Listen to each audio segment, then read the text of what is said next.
Alright, Brush Monkeys, welcome back. This week we're painting this Dwarf Paladin. I'm not really entirely sure where she's from. If anybody recognizes this design, leave a note in the comments.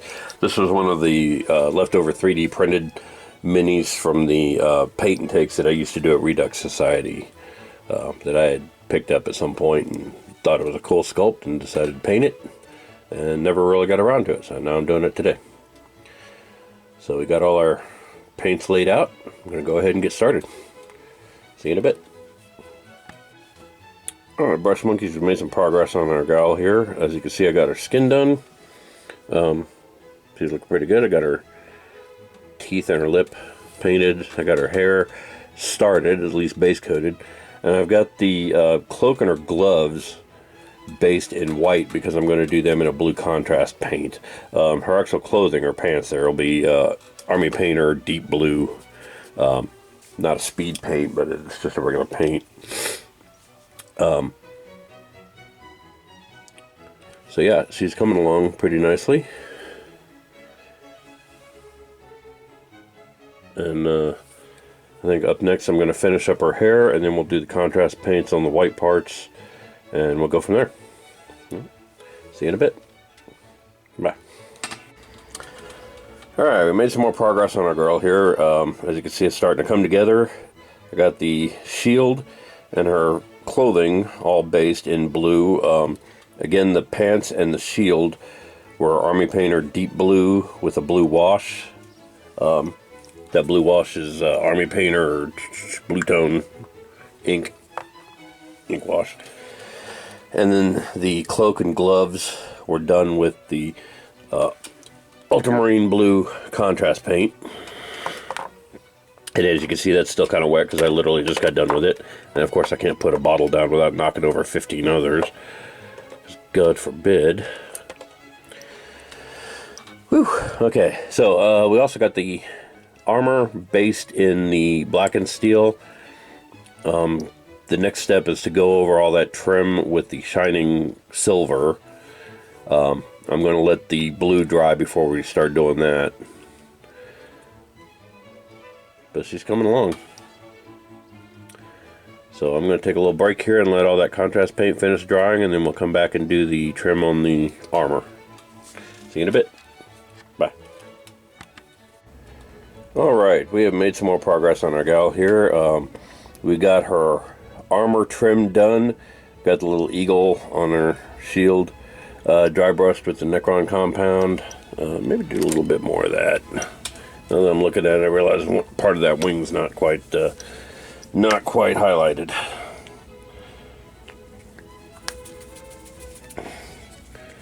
But we got the silver. Sorry, I have a bad time multitasking here. Got the silver on the rim of her shield done. We got the blade done. Got all her armor trim finished. We've got her leather straps based in the corpse pale, and that'll look really good under the hardened leather, kind of reddish leather. The book is based with the ultramarine blue from Reaper, and the pages are done with the corpse pale and will be done over with the pallid bone. So she's coming along pretty good. Coming up next, I'm going to do the hilt and pommel of her sword in palomino gold and then greedy gold, and of course do the leather in the pages of her book. I may do a little bit of greedy gold on that icon right on the front of her helmet. I don't know if you can see that. Let's see if I can zoom in a little bit. She's got that little kind of flame icon on the front of her helmet, so I may do that in greedy gold as well, just to make that stand out, and maybe her belt buckles as well. So she's coming along pretty good. Really like how she's turning out. So I'm going to go ahead and pause here and go do those, and then we'll come back and take another look at her. Alright, see you in a bit. Bye. Alright, Brush Monkeys, we've just about finished our gal here. She's looking really good. I did a couple little detail things, painted her eyes, shade washed the inside of her mouth again, and painted the inside of her helmet, the little face part there. But the gold is done. The copper's done on the incense burner, the belt buckles, leather straps, everything. I've got one more thing to do, and that's the lettering on her book, which if you haven't seen me do it before, I'm going to do it with this .005 fine line marker. It says fine line marker. It's actually a micron pen, and I'm just going to paint some squiggly lines on there with that, make it look like writing in the book, and then she'll be ready for the basing. So I'm going to go ahead and go do that, and then we'll come back and see how it looks, and then we'll go from there. All right, see you in a bit. All right, brush monkeys, we got the book done. I'm going to try to zoom in a little bit there. I didn't do anything real fancy with this, just went did a couple little squiggly lines to kind of make it look like writing. That's all that's really necessary, because you can't really pick up any significant detail like that. So that looks pretty good. I'm going to go ahead and call that part done. I'm going to touch up that bookmark just a little bit, because that things you can notice when you're zoom in close that you can't necessarily see when you... Okay. Let me get it in. There we go. Okay. Now, bear with me because I don't paint on camera very often for this very reason that I can't see that.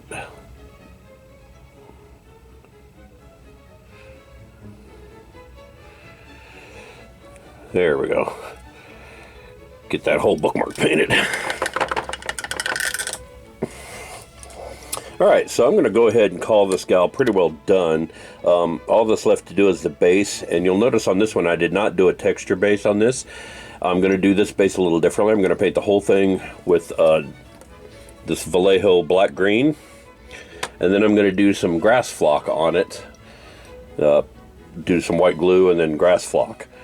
So I'm going to go ahead and go do the black green now, and then we'll come back and see how it looks, and then I'll do the Elmer's glue on it when it dries, and then probably put a couple of little maybe put a tuft or two on there, and then we'll come back and do the grass flock, and that'll I'll show you step by step how that works. So I'm not going to do the next time you see this gal she'll be completely done thing like I normally do. This is actually going to be a step by step thing, because I don't do bases like that very often, but I think it'll look really good on this one. So, see you in a little bit. Alright, so I've got her base painted with the Vallejo black green. You can see it's a nice dark green color. And I think that's going to look a really good base color for what I'm wanting to do. When that dries, I'm going to paint a layer of Elmer's white glue on top of it, and then I'm going to stick one of these little light green tufts to it, probably one of these, not something really huge or weirdly shaped, but just one of these little round ones to it. And then the rest of the base is going to get covered with this grass flock, and this is just the same kind of flocking you can get at any railroad supply store, you know, model railroad layouts and that kind of thing. And that's going to get, I'm basically going to scatter that around the base, and then let the glue dry, brush it off the rim, and it's going to look really nice, little kind of low grassing. It's not static grass, so I don't need to make it stand up or anything. It's just going to look like short grass. So I'm going to let the base dry. In the meantime, I'm going to go get something to eat, and then we'll come back and take a look at that and go from there. All right, see you in a bit. Bye. Alright, brush monkeys, we are back and the base is dry, so I'm going to apply the grass flock and the tufts, and I'm going to go ahead and walk you through how I'm going to do this. Basically, I'm just going to take some Elmer's school glue here, Squeeze out a little bit on my palette. A little bit on my dry palette here. And you want to use an old brush for this. This is an old dry brush. It's like really old and crappy. You don't want to use a new brush for this, obviously. You don't even want to use a new dry brush for this. But I find dry brushes are good for it because they're kind of wedge shaped anyway. And you just kind of dab it all around.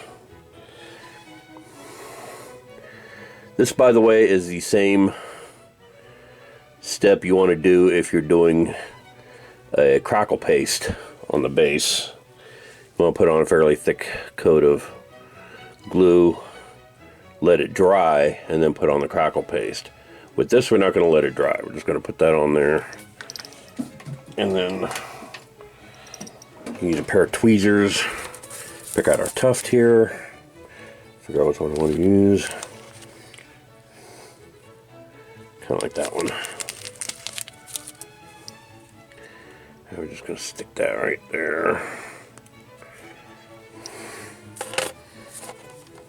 And then what I have found to work really great with this grass flocking is, bear with me just a second here.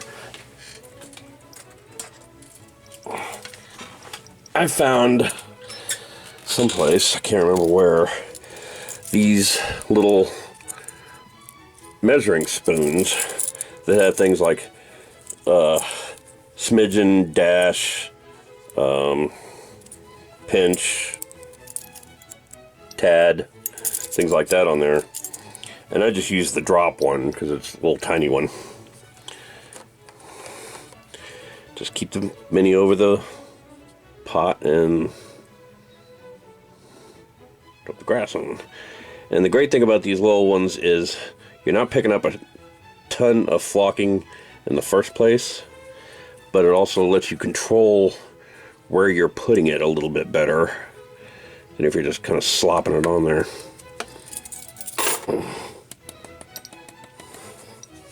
Tap off the excess. And there you go. It's got it pretty well covered. Then we'll just brush off the excess around the edge. And there you go. She looks very spiff. So I'm going to go ahead and go matte seal her now, and the next time you see this gal, she'll be completely done. Alright. See you in a bit. And there is our finished Dwarf Paladin, ladies and gentlemen. I think she turned out really fantastic. I love how she looks. So, thanks for watching. And I will see you guys next week. Next week we got something really kind of cool planned. For those of you that remember, a few years back I did the Plastic Gunslingers box from Great Escape Games as characters from Tombstone. Well, now they've got a female Gunslingers pack out, and I'm going to do a whole series on those from different westerns. So tune in and check that out. Thanks for watching, and I will see you guys next week. Bye.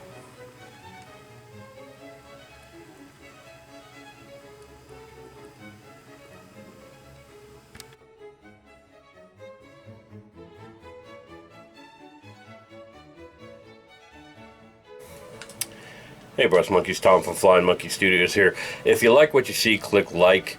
If you want to be notified when new videos come out, click subscribe. In the meantime, check out my other social medias on Instagram, Facebook, Hive, Tumblr, a couple others. I'm literally everywhere, Flying Monkey Studios. Go check that out. And thanks for watching. And in the meantime, I will see you guys later. Have a good day.